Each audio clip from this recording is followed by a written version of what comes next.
Assalamualaikum warahmatullahi wabarakatuh. Selamat pagi semuanya. Salam sejahtera untuk kita semua. Puji syukur kehadirat Allah Subhanahu wa Ta'ala yang telah melimpahkan rahmat dan hidayahnya sehingga kita bisa menghadiri seminar proposal pada hari ini.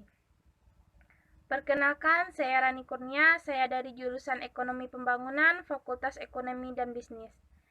Tidak lupanya yang saya hormati Ibu pembimbing saya, Ibu Nurul Huda, SEMSI, yang telah membimbing saya menyelesaikan proposal saya yang berjudul Analisis Pertumbuhan Ekonomi dan Pengembangan Sektor Potensial di Kabupaten Agam tahun 2013 sampai dengan tahun 2019.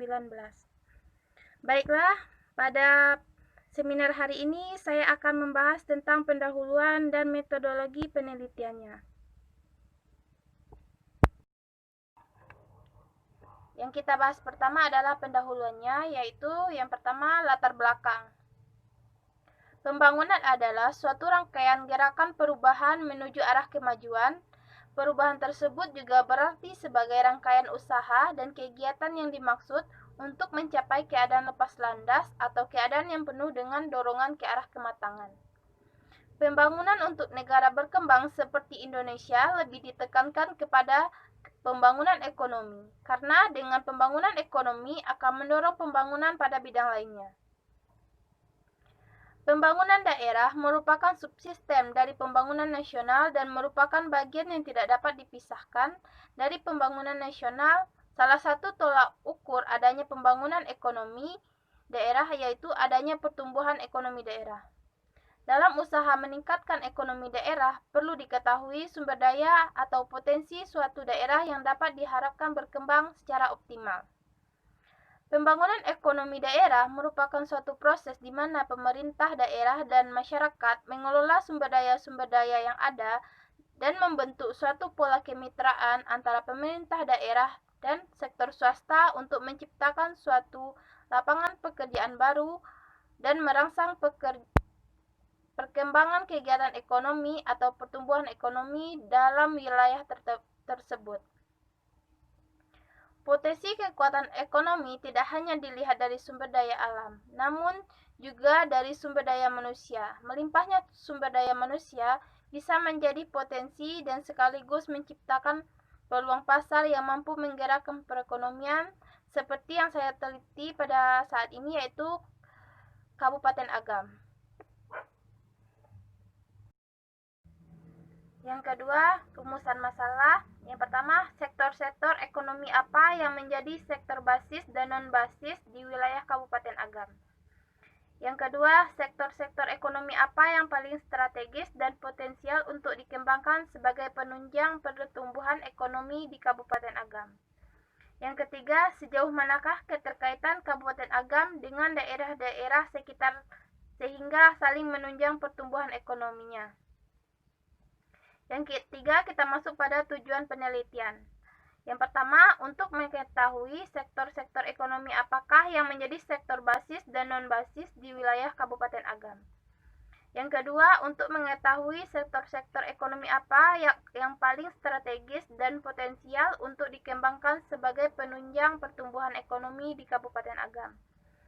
Yang ketiga, untuk mengetahui sejauh manakah keterkaitan Kabupaten Agam dengan daerah-daerah sekitarnya sehingga saling menunjang pertumbuhan ekonomi. Selanjutnya masuk pada metode penelitian. Jenis datanya data kuantitatif. Sumber data saya ambil dari PDRB Kabupaten Agam dan PDRB Provinsi Sumatera Barat. Variabel penelitian yang saya gunakan yaitu pertumbuhan ekonomi, PDRB, penduduk, jarak, sektor-sektor ekonomi. Metode analisis yang saya gunakan adalah analisis Elki, analisis Shifter, analisis gravitasi, dan analisis SWOT. Baiklah, selanjutnya kita masuk pada hasil perhitungan analisis Elki, yaitu perhitungan ini menunjukkan apabila Elki besar dari 1 berarti merupakan sektor basis dan berpotensi untuk ekspor. Sedangkan Elki kecil dari 1 berarti bukan sektor basis atau sektor lokal atau impor. Dapat kita lihat tabel di atas, yaitu yang saya beri warna putih yaitu adalah non basis, dan yang berwarna hitam yaitu basis. Yang kedua, hasil perhitungan analisis shift share yaitu pada tahun 2013 sampai dengan 2019. Sebelum kita masuk pada tabelnya, kita jelaskan dulu bagaimana penelitian ini kita baca, yaitu apabila CIJ-nya positif dan MIJ-nya positif, maka kuadran 1 yang berarti pertumbuhannya pesat. Dan apabila CIJ-nya positif tetapi MIJ-nya negatif, itu termasuk kuadran 2, yaitu sektor ekonominya sedang berkembang. Dan apabila CIJ-nya negatif tetapi MIJ-nya positif, maka termasuk kuadran 3, yaitu sektor ekonominya cenderung berpotensi. Dan apabila keduanya negatif, itu termasuk kuadran 4 dan sektor ekonominya terbelakang.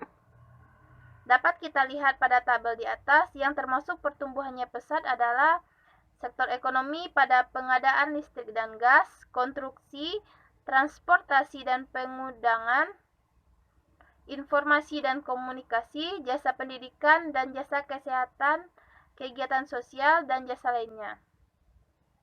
Yang termasuk terbelakang yaitu pertambangan dan penggalian. Yang kedua yaitu jasa keuangan dan asuransi, dan real extract. Yang ketiga, hasil perhitungan analisis gravitasi.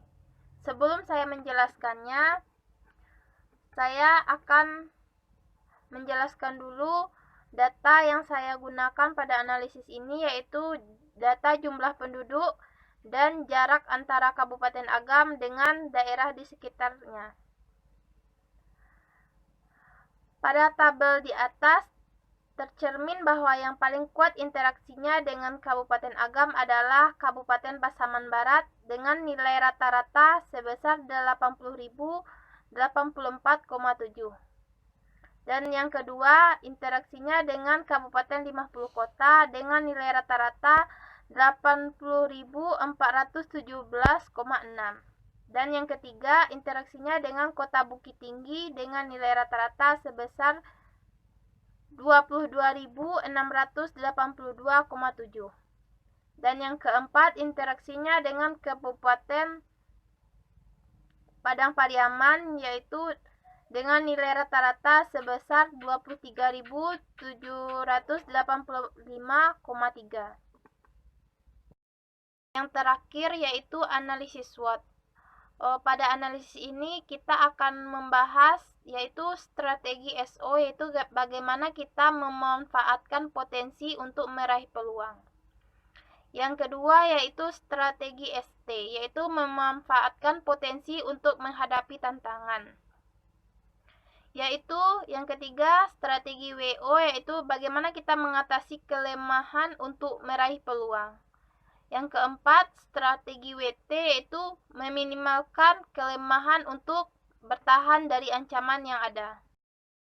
Mungkin itu dulu yang dapat saya sampaikan. Apabila ada kekurangan dan kejanggalannya, kepada Allah saya mohon ampun, dan kepada semuanya saya mohon maaf.